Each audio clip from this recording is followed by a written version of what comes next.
नवीन प्रभाग आरक्षणाला विरोध करणाऱ्या याचिकेवर आज निर्णय होण्याची शक्यता आहे। गुरुवारी ही सुनावणी पार पडेल। मुंबईमध्ये उच्च न्यायालयानं निकाल राखून ठेवलेला आहे। मात्र जुन्याच रोटेशन पद्धतीने आरक्षण सुरू ठेवण्याची राज्यभरातून याचिका दाखल आहे। नव्यानं रोटेशन लागू केल्यानं आरक्षणाचं उल्लंघन झाल्याचा दावा सुद्धा करण्यात येतोय।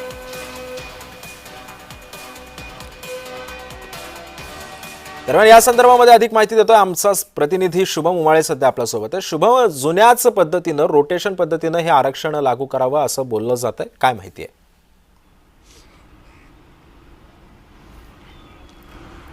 सिद्धेश, खरं तर जुन्याच पद्धतीने आरक्षण जे आहे ते लागू करा आणि यासाठी 77 याचिका ज्या आहेत त्या एकूण कोर्टामध्ये सादर करण्यात आलेल्या आहे आणि त्याच्यावर ST आणि SC याच्याबद्दलचा निकाल जो आहे तो कोर्टाने राखीव ठेवलेला आहे आणि उर्वरित निकाल जो आहे तो आज देखील समोर येईल आणि संपूर्ण निकाल आज कोर्ट जे आहे ते समोर मांडेल आणि नेमकं अनेकांचं भवितव्य जे आहे ते आजच्या निकालावर अवलंबून असणार आहे, कारण की त्याच अनुसार जे आहे ज्या पद्धतीने आरक्षण सोडत जी आहे ती होणार आहे ती संपूर्णपणे या निकालाच्या अनुषंगानेच आणि या निकालाच्या आधारावरच कोर्टाचे जे आदेश असतील त्याच्या अनुषंगाने होणार आहे।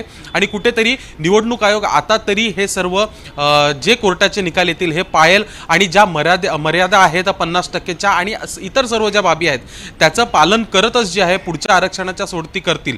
पण नेमकं आज कोर्ट काय म्हणतंय, 77 याचिका ज्या आहेत त्या दाखल करण्यात आलेल्या आहेत त्याच्यावर नेमकं काय मत मांडतं आणि कोणाच्या बाजूने निकाल देतं हे पाहणं महत्त्वाचं असणार आहे। आज सरकारी वकील आहेत आणि निवडणूक आयोगाचे वकील आहेत ते देखील आपली बाजू मांडणार आहेत असं देखील समजत आहे। त्यामुळे सगळ्या राज्याचं लक्ष सध्या आजच्या निकालावर लागलेलं दिसून येत आहे। सिद्धेश, नक्कीच शुभम, तू जोडलेलाच राहा, आणखी काही बातम्यांचे अपडेट्स मला तुझ्याकडून घ्यायचे आहेत।